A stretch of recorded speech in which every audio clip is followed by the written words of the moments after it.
2024 সালের বন্যায় গোমতী নদীতে তলিয়ে যাওয়া সড়ক 2025 সালেও সংস্কারে হাত দেয়নি দপ্তর।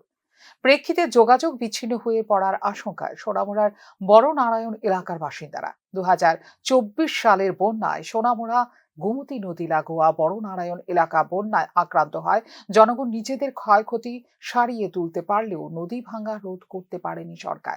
এক্ষেত্রে নেতা মন্ত্রী এমনকি সাংসদ পর্যন্ত সফর করে গেছেন এলাকায়, এখনো হয়নি সমস্যার সমাধান বলে অভিযোগ সংশ্লিষ্ট গ্রামবাসীদের। 2024-এর যে ভয়াবহ বন্যার পরিস্থিতির কারণে আমাদের এই রাস্তাঘাট গ্রামের অধিকাংশই ভাঙ্গা গেছে।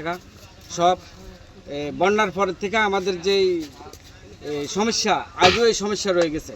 নেতা থেকে মন্ত্রী, এমএলএ পর্যন্ত আয়া দেখা গেছে, এমনকি বাইরে থেকেও মন্ত্রীরা, এমপি তারা এসে গেছে, কিন্তু কাজের কাজ এখনো কিচ্ছু হয়েছে না। আসলে আমাদের যে এই যে গ্রামের এই রাস্তা যোগাযোগের নদী ভাঙ্গন রোধে দ্রুত ব্যবস্থা না নিলে সোনামুড়া আগরতলা সড়ক অবরোধ করবেন বলে হুঁশিয়ারি দিয়েছেন গ্রামবাসী।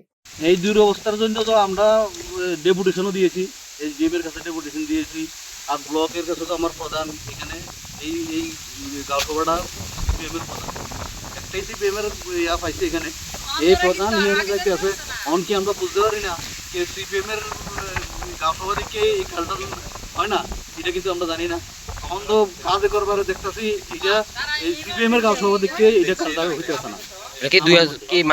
এখন যে আন্দোলনটা চলছে এখানে কিন্তু দল নাই। এখন যে আন্দোলনটা চলছে এটা দল নাই, দল ছাড়াই আন্দোলন চলছে। আর আমরা এই দেখেন না, এটা যদি এর মধ্যে কিছু না হয় আমরা ইমিডিয়েটলি একেবারে কোনো দল নাই, আমরা বেদিমারাবাসী, বন্যারণবাসী সবাই মিলে এই রাস্তা আটকে দেবো। দীর্ঘ 1 বছর পরেও সংস্কার না হওয়ায় এবার নতুন করে বন্যা হলে কিংবা সামান্য বৃষ্টিতেই নদীতে তলিয়ে যাবে যোগাযোগের একমাত্র এই সড়কটি। একটি মাত্র সড়ক বন্ধ হয়ে গেলে বিপদে পড়বেন এখানকার স্থানীয় কৃষক, ছাত্রছাত্রী, রোগী এবং সন্তান সম্ভবরা। স্বাভাবিক কারণে অবিলম্বে নদী ভাঙ্গন রোধ করে এই সড়কটি সংস্কার করার জন্য সরকারের দৃষ্টি আকর্ষণ করেছেন বড় নারায়ণ গ্রামের বাসিন্দারা। ফিউরো রিপোর্ট, নিউজ নাও।